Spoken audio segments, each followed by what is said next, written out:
Hello everyone, thank you for joining us in this edition of The Inside. I am Babler Jonathan. Today we are looking at the human rights perspective of elections, and we are in the context of the presidential election in the Republic of Cameroon bill for October 12, 2025. We are looking at the respect of violation of human rights, and prior to the October 12 presidential election in Cameroon, there are concerns about violation of Cameroonians' right to choose their leaders via issues or ease like pre-electoral fraud maneuvers, vote rigging, and other election malpractices that have been raised. Concerns have been raised about these issues by both national and international observers of the political scene in the Republic of Cameroon, and notably issues concerning what has been qualified as the unlawful exclusion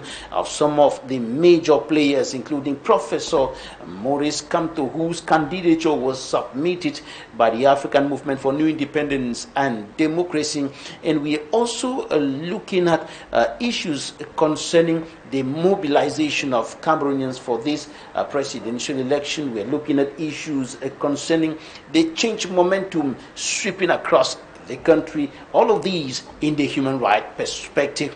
Also in this edition of The Inside, we continue with our quest for the truth, facts, and only facts about the conflict in the community of Bangolan in the Ngokutunja division, northwest region of the Republic of Cameroon. A conflict that is dividing the community.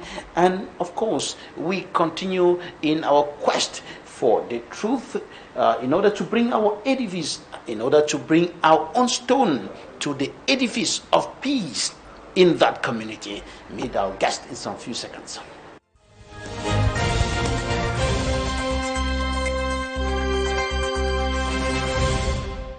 Thank you, ladies and gentlemen, for staying with us concerning the human rights perspective of elections, and notably within the context of the forthcoming presidential election in the Republic of Cameroon.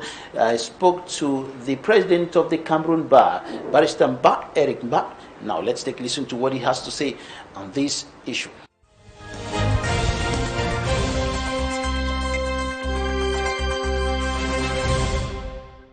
Man is a political being, and particularly in the African context, where elections go the way they always go, where things are not done in accordance with the law, there's always a propensity that human rights are always violated. It goes without saying. It goes without saying. The right to exercise the right in electing leadership is a fundamental human right. That is the principle of democracy, though they say it's the imposition of the majority on the minority. But you must be given that fair chance to contribute in deciding who governs or leads you. It must be fair. Once it is not fair, then your rights have been violated. Nothing explains trampling upon such rights. They are inalienable rights. Nothing justifies the fact that somebody should be denied of his right to participate in choosing. But the way it is always done is they garnish it in such a way that it doesn't really appear as though they are violating or depriving you from your rights. You know, it didn't start now. It started way back a couple of months, I think almost 2 years back. It's the whole process. It starts right from the registration process. We see what has been happening with the issue of ID cards in this country. If registration is predicated on the presentation of an ID card, and the process of obtaining an ID card is not that permissible, then those rights have been violated. The violation of the right is not only when somebody goes for a political meeting, he's arrested and locked up in a cell and all of that. No. If you do not make the conditions permissible, conducive for me to obtain the necessary material to enable me register and vote, then it therefore means that I cannot equally vote. those rights have been tampered with. Even where I have the ID card, I register, and you take a polling station and you put it 5, 6, or 10 kilometers away from my residence, you have tampered with those rights. Because an old man of, say, 60, 70 years who has to do 5, 6, 7 to 10 kilometers to vote and come back will definitely not be able. So those are all the things that we factor them in when we talk about the rights of the citizens to vote. And about civil and political rights, the right to association, right to hold a meeting, right to belong here or there. What is the bar saying about all what has been happening? Politicians banned from holding meetings, chased out of one area or the other, things like that. You know, it is a continuous process. The 1990 laws, commonly called the Liberty Laws, govern freedom of associations and all of that. And 1990 to date, we are more than 30 years, so those laws are obsolete. They do not really reflect the contemporary aspirations of the population of today. The way the politics was viewed in 1990 cannot be what is done today. So it's high time first that those laws be reviewed. They are now looked upon as repressive laws, as opposed to liberty laws when they were enacted, because they do not respond to the needs of the citizenry today. They're not even respected in most cases. The way the laws are couched, you know, when laws are couched or when laws are enacted and targeting particular scenarios or particular things in mind, when they are executed, you may hardly realize that they are not respected. Because what is happening is those laws, they will tell you the DO bans, or he has the right to give you authorization to demonstrate, to march and all of that. But again, he has the prerogative to withdraw the authorization or to say no. And he gives whatever reason that he wants to give. It suffices that he says, oh no, he has a feeling that there is an impending danger to public peace. It is for him to appreciate. So it goes like that. So those are all the things that we need to pull them out. You know, Babylon, we have come a long way. It was the observatory, it was first the Ministry of Territorial Administration, it was the observatory, it was now today we have Elecam. It's Onel to Elecam. So it's a gradual process. We keep pushing. The bar and the civil society, they keep saying, oh no, we keep pushing, we keep pushing. But again, the Cameroonian population needs equally to get out of this perpetual voter apathy. Because whether you take it or you leave it, every people deserve the leadership that they have. We deserve our leadership. The voter apathy in Cameroon is horrible. When elections are in October.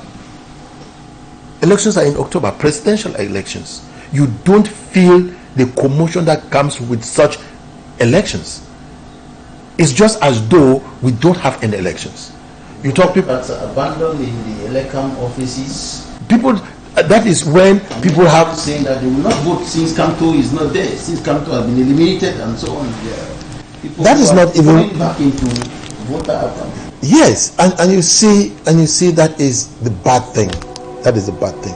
And I think I hope that Prof. Camto will be able to make a statement at some moment. We hope so, because people must be able to express their civil rights. That is the only way that you determine. And one thing, whether we like it or not, when we abstain from exercising our rights to choose for whatever reason or the other, we actually mortgage our future to be led by those we think are not qualified. Because the leaders that we have, that we say are not the good leaders, they are not kept in place by those who voted for them. They are actually kept in place by those who failed to vote for the right leaders. So failing to choose is still a choice. Yes. Because it is, when you have your voter card and all of that, it is your absolute right to say, I am not going to vote. It's your absolute right. But all you have to assume is whatever verdict comes out of the polling station binds you. So you have contributed in your own way in making a choice. It is either by commission or by omission. So people don't register, they don't take the ID cards, they don't even... The voter cards? I'm talking about even the ID cards.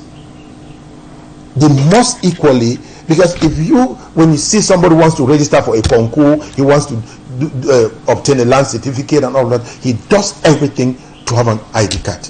Or if he wants to travel abroad, he does everything to obtain and have the passport. But when you tell him he needs the ID card to go register, have the voter's card, it becomes subsidiary. That same energy is not seen. Whereas we need to put in that process the same energy. It's our country. Whether we like it or not, we are the reflection of the decisions that our leaders make. So, Mr. President, what is the bar saying to those who are charged with the responsibility to ensure free, fair, transparent and acceptable presidential election, and even the regional election coming after that?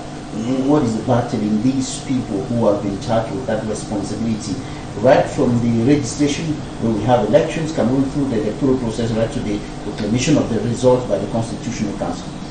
And possibly, and definitely other stakeholders. Yes, the bar came out with a communique decrying the attitude of the conduct of what happened at the Constitutional Council. The people were arrested, their rights were abused, and all of that. There are a couple of lawyers who have been deployed to defend them. We continue with that.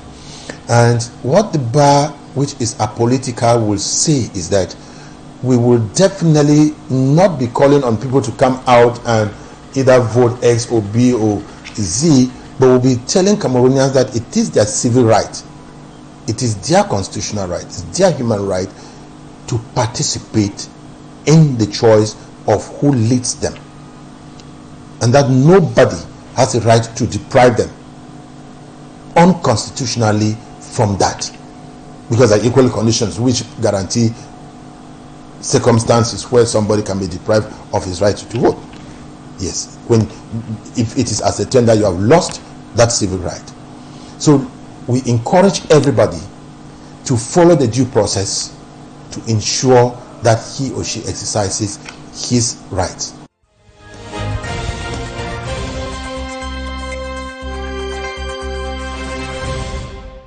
You're welcome back. As I said earlier, we continue with our quest for the truth in the conflict, or about the conflict in Bangolan, in the Ngokutunja Division, Northwest region of Cameroon, as we bring our stone to the edifice of peace in that community which is experiencing a conflict in another conflict, an internal conflict within the context of the close to a decade-old armed conflict raging in the northwest and southwest regions of the Republic of Cameroon. Last week, we spoke to the traditional leader of that community, His Royal Majesty von Chafa Isaac, who is a senator and a super-scale magistrate, and we heard his own side of the story as far as the conflict within his community is concerned. Now, we also spoke to one of the persons who is accused of masterminding the conflict in that part of the northwest region of the country. His name, of course, is retired. He is retired Colonel NDUNDAT Sule. Retired Colonel NDUNDAT Sule is one of the persons accused of masterminding the conflict within the community of Bangolan. Now, let's hear his own side of the story.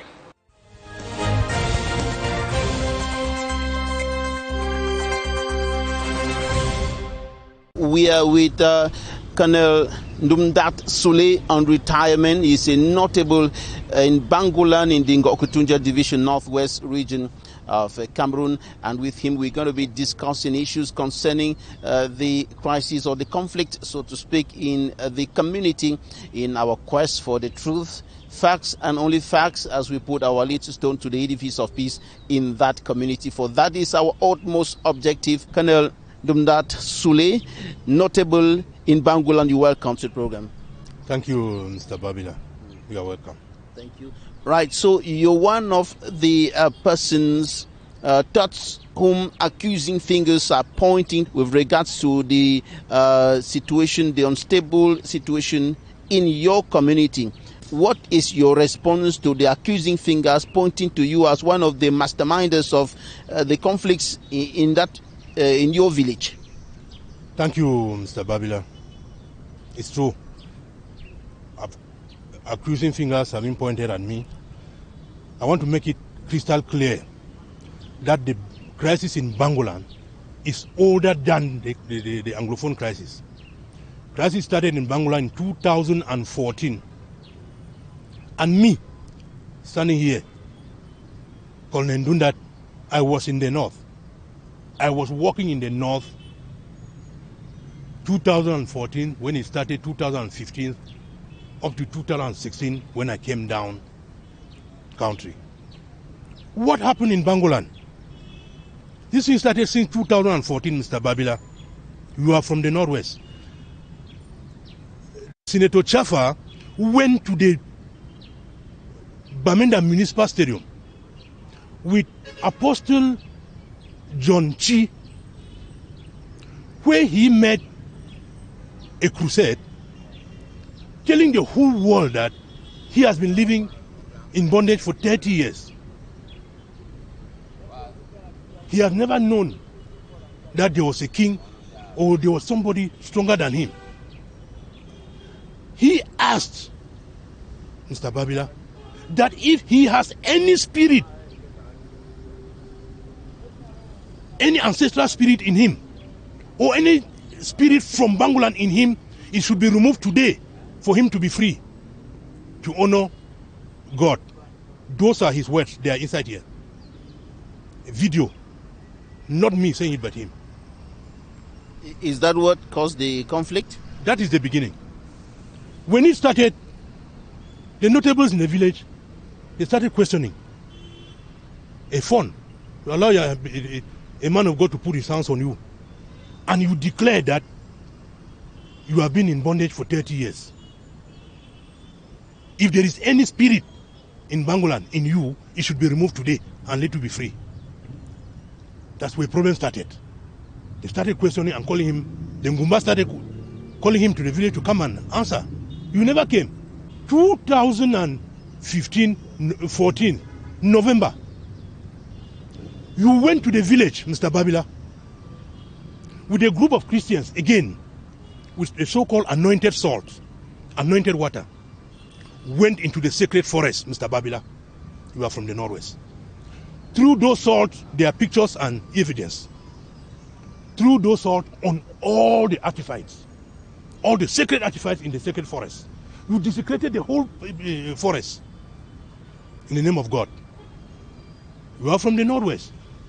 In each village, each palace, there's an ancestral stone, who our parents told us that whenever they conquered those who were there to settle, they buried that stone with certain things they did. You dug that stone. When you were digging that stone, owls, what we call witchbird, they were crying in the ceiling. And they eventually died. The following day, you took the son of a neighbor to the palace. He went up, removed those two owls, brought them down. A day after, that boy died. These are facts, verifiable. That is when the villagers said, no, it has reached the climax. All these things happening, Mr. Babila, I'm in the north. And I don't even know what is happening. So how come that you're being accused today of being the one masterminding the whole problems that you having in your community, instigating the population to rise against the phone and so on? He knows why he's saying that. Because when all these things now happen, and that stone, he went back to Bamenda, the notable, the Ngumba called him, as per the tradition, I think on 7 market days, he never came. On the 3rd of February 2016, the Ngumba went to the market square where it always takes place. What do they do with the peace plant? It's to show peace now. But when it is being cut, it means that the peace is being destroyed. His stool was turned, as they say it, and the peace plants cut, that he has been dethroned. The videos are there. The videos are all here. Where the Ngumba announced that as from today, the villagers should know that there is no more fun in Bangolan. So who is responsible, who has the mandate, the authority to enthrone or dethrone a traditional ruler? Is it the kingmakers or the Ngumba? Who is the Ngumba? And who are the kingmakers? It's a society. They are inside. I'm not one. I'm not one of the kingmakers, no. So I don't know. So when these people now decided and did that. But you're a notable. You should be able to clarify us on this. Who has the authority to dethrone or enthrone a traditional ruler in Bangolan? Is it the kingmakers or the secret society called Ngumba? The kingmakers.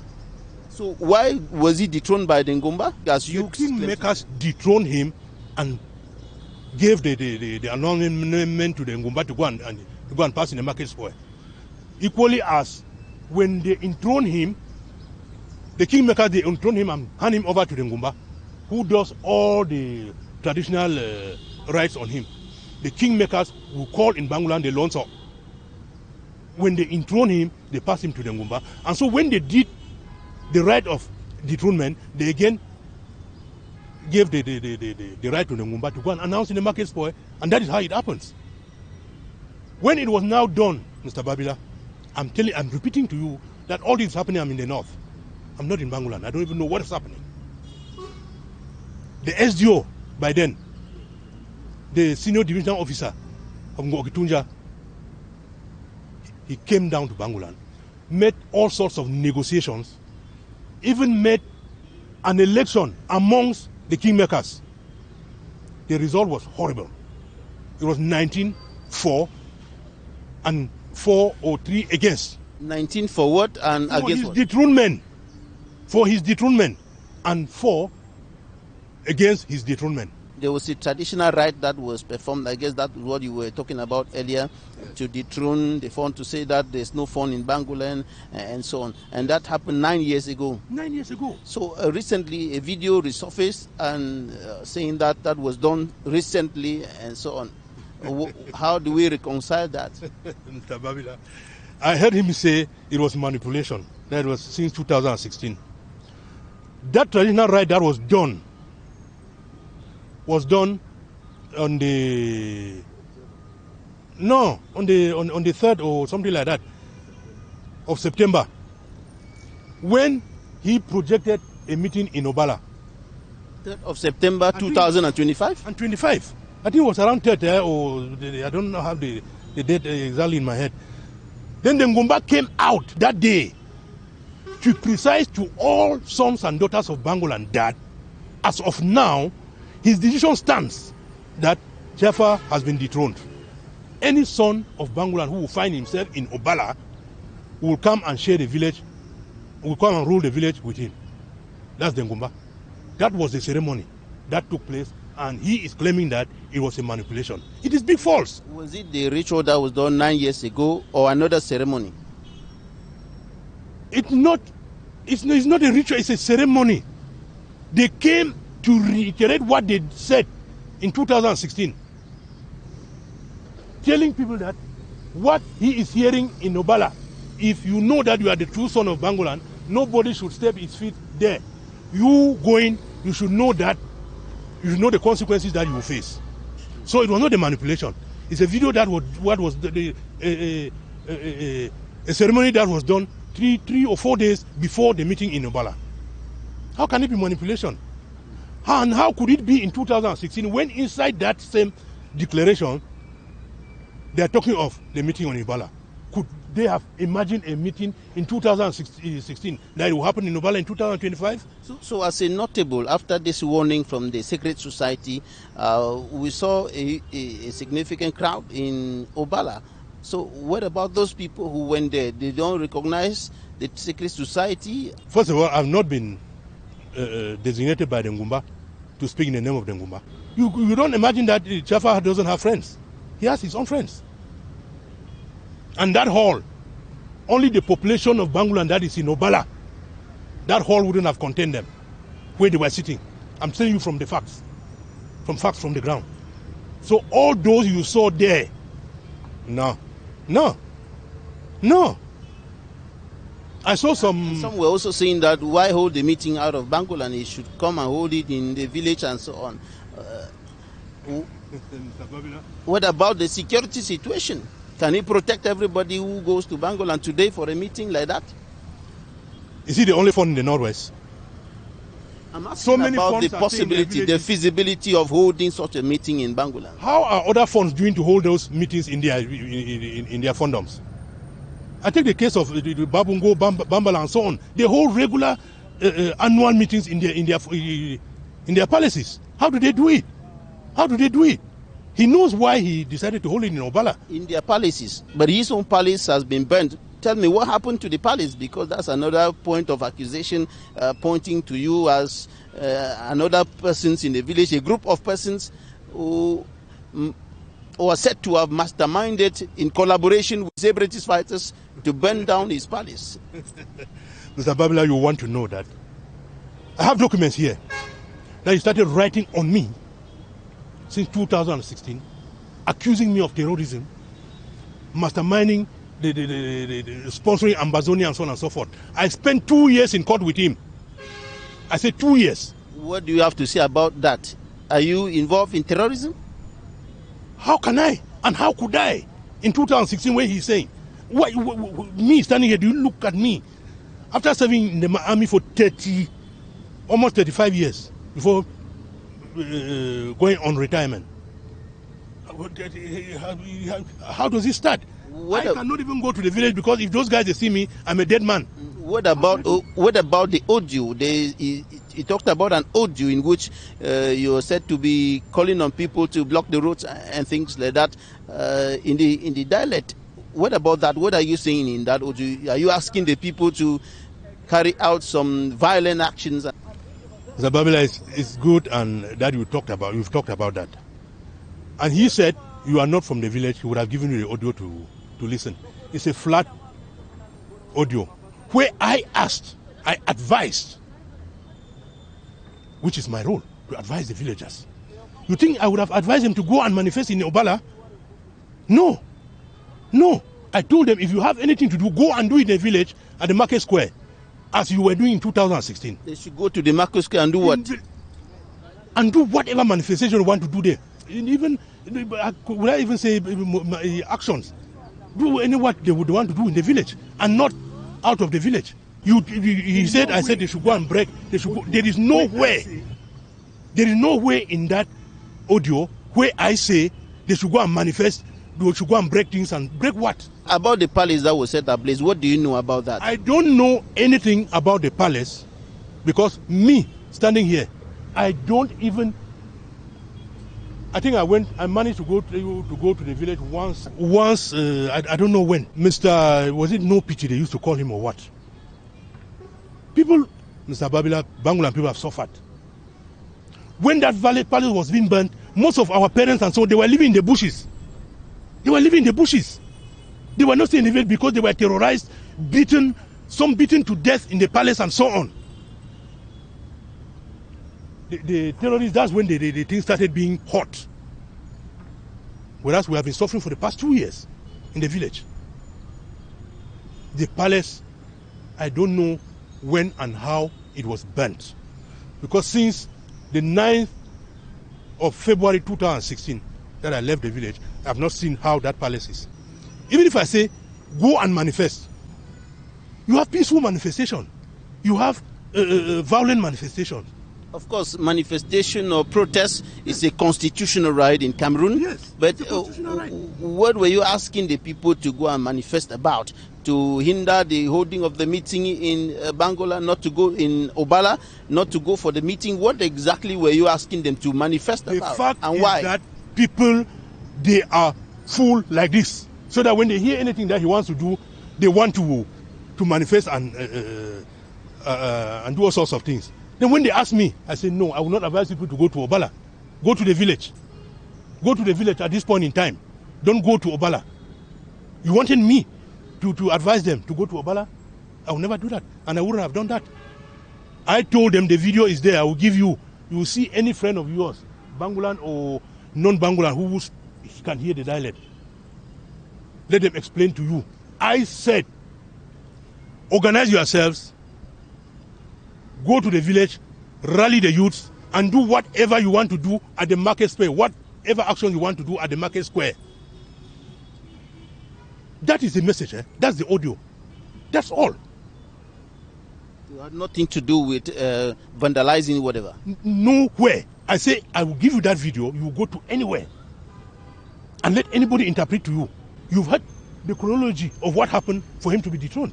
All the administrative procedures have been done. They have been it has been written and sent to all those offices. The DO, the SDO, the governor, all these offices, they have copies of letters that we've written. But he is still recognized by the Ministry of Territorial Administration as the traditional authority, the traditional leader of Bangolan. So what is the value of the dethronement you're talking about? Is it the administration who enthrones the fund? The administration recognizes and establishes in the administrative books that this is the auxiliary of the administration from Bangolan, the traditional authority. Yeah.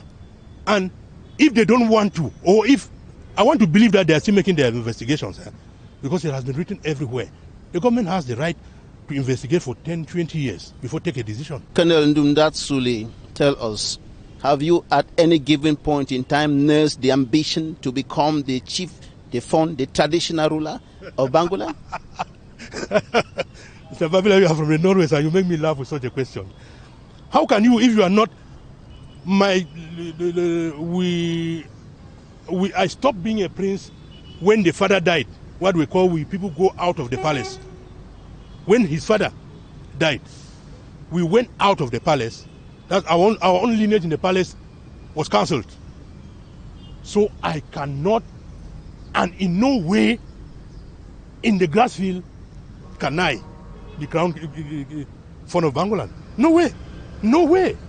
You know the tradition of the grass field. How can I? I have never, even in a dream, because it cannot happen. It cannot happen. No, Mr. Babila, it cannot happen. We are from the Northwest. All right. Now, as a notable, respected by the people, because I know that in the grassfield, notables, traditional authorities are generally respected by the people, contrary to what obtains in some parts of the country. And of course, the people are looking up to you for advice, looking up to you for direction. What will you tell the people at this point in time? And I want to guess that you are not a warmonger, but you should be a peacemonger, like the President of the Republic said in one of his speeches, that he is a peacemonger and so on. You certainly want peace to reign in Bangolan. You certainly want Bangolan to come back to what it was before, united, strong, and developing, because all of these things are also having an impact on the development of the village, on the well-being of the village and the people. What would you tell the people at this point in time, after Senator Fonchafa Isaac has asked for forgiveness, has asked the people to forgive him if he wronged them in any way, and so on? What will you say at this point in time? I don't have any powers to talk in the name or to address the people. I don't have that powers. I don't have it. As you rightly say, they come to me for advice because of my position and my rank. You think if I am advising them not to go and do anything out of the village, am I not looking for peace? I don't have anything to tell them, because the village has nothing to do with the fund. He knows where his problem is. Let him go and ask for forgiveness where he knows the pardon is supposed to be asked, not to the people. Because when they were enthroning him, the people were not there. When they were removing him, the people were not there. The people were merely informed. He knows where he's supposed to go and ask for forgiveness. and ask for pardon. And why today, after 10 years? Before the Anglophone crisis started, Bangolan has been in crisis for 2 years. More than 2 years. Why you are coming today to ask for forgiveness to the population? Now, let's be consequential. You know where your problem comes from. You think if me, as an individual, we start and say, yes, I've pardoned you. I'm not Dengumba, sir. I'm not Dengumba. I say I don't have any personal problem. I don't see any Bangolan man who has a personal problem with Senator Chafa. None. No one. He has his problem with a particular society. I bet you, if the Ngumba comes out today and say and announce that Senator Mbunka Isaac is now again the fund, everybody will accept. I say I don't have any personal problem. I don't see any Bangolan man who has a personal problem with Senator Chafa. None. No one. He has his problem with a particular society. And he knows, Mr. Babila, you think you are fun. If he does what I have cited to you, you Bali people, you will allow him? Will you allow him, master? You come and remove the ancestral stone. Throw salt on all what is the role of a traditional ruler? It's the custodian and the guardian of the tradition, right? Then if you go destroying that tradition that I gave you to keep, you come and throw salt in everything. I'll give you the pictures, eh? You throw salt on everything. You dig the ancestral stone and throw. You do. No, master. You go and stand and you declare that if you have any ancestral spirit in you, if you have any spirit from Bangolan in you, let it be removed now and liberate you for you to praise God. It is here that he said to John Chi, a man, not one. It's not an audio, it's a video with him in his traditional regalia. Say it in Bamenda, with the man of God putting hands on his head. Mr. Babila, the fun. You are from the Northwest. Let's be honest to ourselves.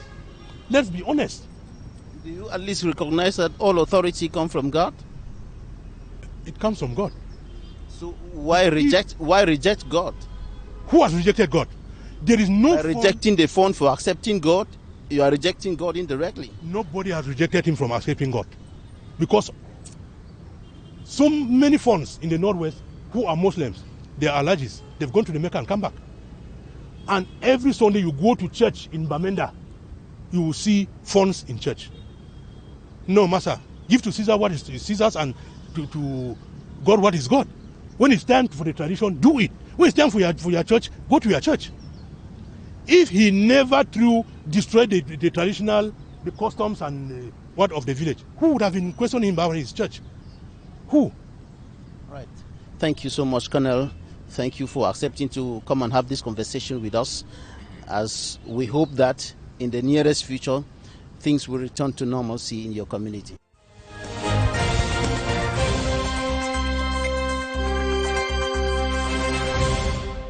Another issue raising concerns within the community of Bangolan is the failed microfinance project. The failed community microfinance project, and concerning this, we spoke to TATAMIYIH Seidou. He is the coordinator of the microfinance project. We sought to know from him what happened to the community microfinance project. Why did it fail? And what happened to the money, the contributions, the investments of the people?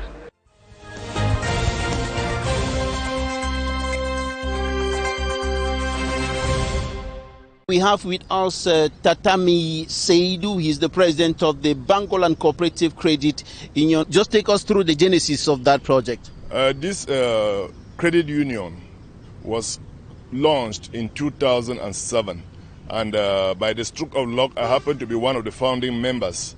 It started as a joke amongst us and a member of a Njangi group called Bangolan Elis Njangi, and we nursed the aspirations, and another group of our members from who were based in Yaoundé, having another Njangi, joined us.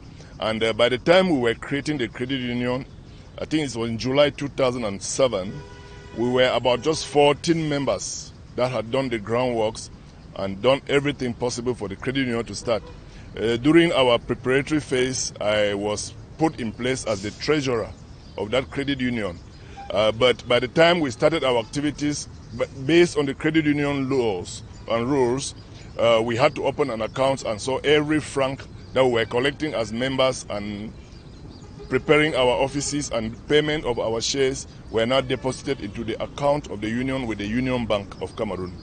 That is how the credit union started. And later you became the president of the union. Yes, before I became the president of the union in 2012. That is when I became the president of the union. But before you may want to know that the union, before it started, the launching, there was a surprising incident that happened during the launching. Fonchafa, as he then was, I say as he then was because based on our traditional, what has happened in the village, or what happened since 2016 when he was dethroned, we as sons and daughters of the village doesn't have any reason or to address him as a phone. He was invited as the chief launcher of that credit union. You don't have any reason to address him as a phone, you as a person, but there are other sons and daughters of Bangolan recognize him as their traditional ruler. Yes, I would not want to. I'm not speaking for myself. All right. I'm speaking for myself. So he was invited as the chief launcher of that credit union in 2007, and the union has been functioning and was functioning well till 2012. Was functioning very well. In 2012, when I took over, the union was faring well, and there was no problem. So what happened to the union? Where is it today? The union is functional out of the village. I overheard him say, as president or the person who brought, I did not bring Bankool to Bangolan. I was one of the co-founders. So when he attributes me as person who brings it, I would take the honor to say, yes, I brought it, but it was not my making. The credit union, when we were growing in leaps and bounds, we trusted villagers. You know, a credit union growing in the village, you will not grant loans based on regular or legal collateral securities as required by a bank. So members were granted loans. So many members, we had more than 500 members. So many people had loans from the union. It was functioning well until 2014 when the Bangolan crisis started. When this crisis broke out, some of the members now saw it as an opportunity to run away with the funds. So when loans were granted, members were honorable, were really good at paying. Many of them were paying, as I said before. When this crisis started in the village, some scrupulous members now saw it as an opportunity for them not to pay back their loans.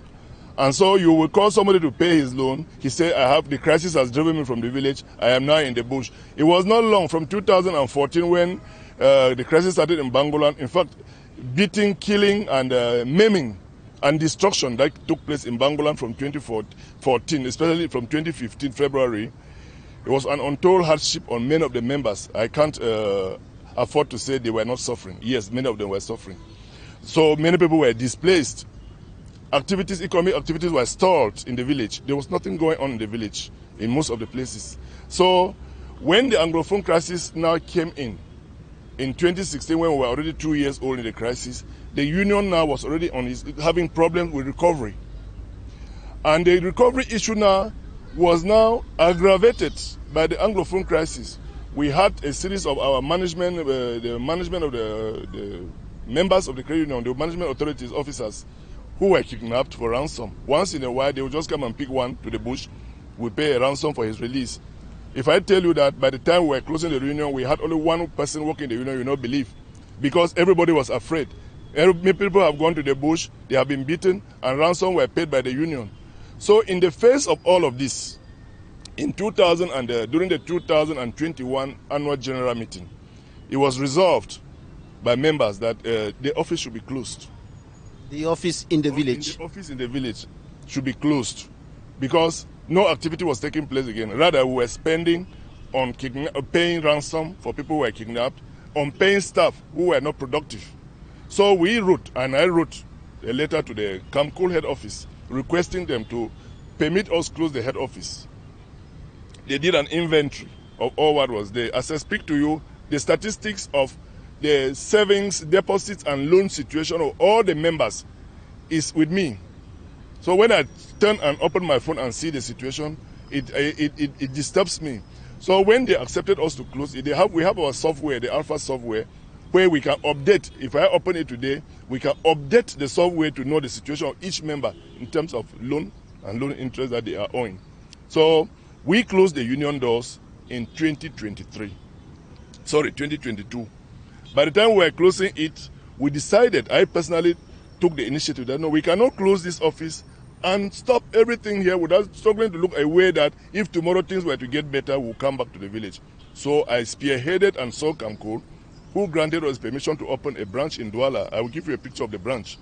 So presently, as we speak, we have a functional branch in Douala for Kamkol. And they have started consolidating our financial accounts with that of the village. It's true, many of the members in Douala are new members, but some of us, me myself, I'm a member there, and I was a member in the village head office. So just before you go forward, if I get you clearly, the Anglophone crisis has dealt a big blow to that initiative, that financial institution that you were putting in place for the community, for the people. Yes, indeed, it bear a very dirty blow on the financial resources of that house. Not only members were refusing to pay their loans, but the fact that the staff were being kidnapped for ransom to be paid, and it was being paid by the office, it did not augur well on the financial resources of the union. And so there was no way we could maintain that head office and continue activities again. We would have rather really caused a lot of harm to people's savings. I know that the savings, most of it, part of it is still in people's hands who are owing the loans. And I use this opportunity to still remind them that we have the records of everything. Anybody who has that civic responsibility and feels that that union gave him the money for good should endeavor to pay back the loan. Everything is intact. So why are you and other persons accused of having embezzled the money of the people? Thank you for this question. In fact, you know, people are good at using words that maybe they identify themselves with. If somebody starts calling you an embezzler, look at him very well and see what he does. I was addressed as having embezzled the money. That is where I started. I tell you, it's a shame for me when I even talk about some of these things. I can't embezzle a single franc. Presently, as I speak, I will show you the records and my financial situation in that union and that of my family members. That union is owing me. My money, my savings is still there. That of my family is still there. So the issue of embezzlement is coming from somebody who just wants to tarnish an individual's image. I have nothing to do with that. So now, the people who are listening to you now, who invested, who put their money there, who saved their money, they would want to know what is happening with their money. Where is their money? What is happening? Are they ever going to have back their money? That is my prayer, that they should have back their money. And that is why we were praying since 2016 that the Senator Jaffa was dethroned. We knew that between then and now, a petition was filed to the government through the DO, to the SDO, to the governor, to the Minister of Territorial Administration since the 14th of June 2016 by late Barrister Summers Chambers for his destitution. We have waited for, Bangolan people have been waiting eagerly to see the government react. And in the face of no reaction, early this year in March, a reminder by a law firm, a Kumtanya law firm, was sent to the various authorities again, reminding them that this is what we did, expecting you people to come to a conclusion. If you feel that it cannot be destituted, let the people know their state. Is destitution the solution to the microfinance institution that is not functioning or is functioning at half mast, so to speak? Many of the people who are moving around him out of the village are the majority of those who are owing. And if his decision was concluded and everything moves in the village well, people will pay back their loans. About the microfinance project, which we're hoping that things will get normal, it will be restored because it was part of the development tools that was going to fast track development at individual levels and at the community level within the community. What are the hopes that we will have this coming anytime soon? Well, our hopes rely on the powers that be to move forward, to cause peace to come back to Bangolan. Tell us about the branch in Douala. Is it the only branch for now that is operational? Yes, for now the Douala branch is the only operational branch. And I'm proud of the activities of the branch because it is doing well and very well. We just hope that, as I said, we have started the consolidation. If the proceeds of that branch cannot really cover the cost of the loss in the village, but with time, we pray that we will gain enough resources to be able to cover the losses in the village. Because if we generate a lot of interest as we are paying back, plowing back, keeping part of these funds or reserves, we can solve the problem of the village even without the village branch functioning. Are you thinking about extending to a branch in Yaoundé, a branch in other parts of the country that could fast track the process of restoration of the entire union? Yes, we have left 2 applications with CAMCO because they are the facilitators. They will carry out studies. One for a branch to be open in Yaoundé and one for a branch to be open in Kribi. So we are only waiting on the CAMCO authorities to be able to give us or call on us to move with them to the various sites, because they will need to do inspection of the site, the building, how secure it is for financial activities before they can grant. We can't just go ahead and open a branch without prior authorization from CAMCO. So we pray that in the days ahead, probably CAMCO will help us move to Yaoundé and move to Kribi and create other branches. So in a nutshell, just to conclude, you are reassuring the people, those who put their money, those who invested their money, that their monies have not disappeared, so to speak. In fact, their money is intact. It is in the hands, part of their money is in the hands of the unscrupulous members. And we are only calling on them to reason and be responsible and pay back, because the union gave them in good faith and expected them to pay back in good faith. They shouldn't profit from the crisis situation of Bangolan and the Anglophone crisis to think that they can run away with people's money. Those are little sums of money put together by old women in the village and men. And our aim was to fight against poverty in that setup. The granting of loans, as I said, without real collateral securities was a means of promoting it. We used to use some coercive approach to cause people to pay. That was simply threatening that we can do this. Okay, just imagine you are granting a loan. Somebody say he wants to, this is my farm. He doesn't have a land certificate over it. But when you tell the person who will sell this your land, out of fear and understanding that no, this land could be sold, he will pay back his loan. And we operated like that, and there was no problem. It is only until this crisis came and some scrupulous members decided to use it as a reason not to pay that has crumbled the union. I don't owe the union a single franc in terms of a loan. I have never taken out. The union is owing me personally, if I can disclose because it's my own earnings, I have 3,700,000 and 50,000 francs in that union, which is my own personal money. I don't want to disclose that of my spouse and my children, who all of them had accounts. I had 3 children who had accounts there, which I had long opened in anticipation of their growth and promotion of the union, because I will not be there eternally. People should come and grow. So I had opened accounts for my own children there, that they will eventually continue in their accounts there and do their activities. I don't owe the union, the union is owing me. And I just pray for good days to come. And I plead that the members should take it easy. We hope that the good days will come very soon. Thank you so much for coming to have this conversation with us. I'm grateful, Mr. Babila.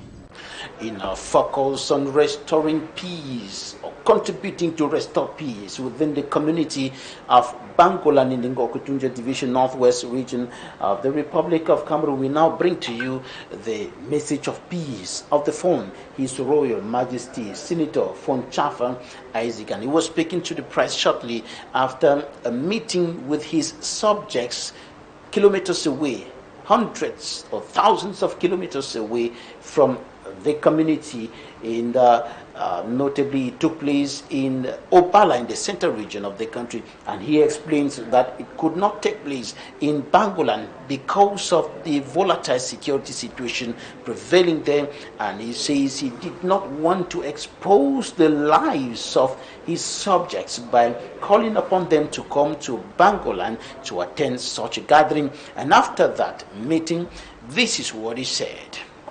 I thought it was high time we meet today in Opala to map a new future for our village that has been affected by division, hatred, the Anglophone crisis, and internal problems that has affected everybody in the village. So I decided that we cannot continue to live like that. We must learn to forgive each other. For peace to reign, there must be love. And the precondition for peace is love. When there is peace, when there is love, there is peace. When there is peace, there is development. Any of these elements you take away, the village will not evolve. As their leader, I'm not God. Even the Son of God, Jesus Christ, was persecuted, buried, he died. Maybe for sins he did not commit. But our own, we think that at least we made some mistakes. And we're coming before the population to tell them that whatever mistake we made, we are humans. Forgive us. the population to make their own mistakes. You don't get angry if you have fun, go and burn the palace. The palace is not the fun's house. It is the cultural and historical center of the population. When you burn the palace, you destroy the history of a village. But that happened, but it shouldn't stop us. We'll rebuild the palace, and we cannot rebuild it without creating a solid, formidable development association. We had a village development association that for 10 years has not been functioning. The crisis came and affected it, the Anglophone crisis, and all what you know. So we have relaunched it today, we have revamped it, we have changed certain things in the old association to meet with the challenges of today. So what are the challenges that you are doing? This association must bring Bangolan on rails when it comes to development. Most of our infrastructures in the village are destroyed. Almost all the primary schools are not functional. The health centers are almost abandoned. Our state of roads, horrible. And the last one, and the most important, is the palace.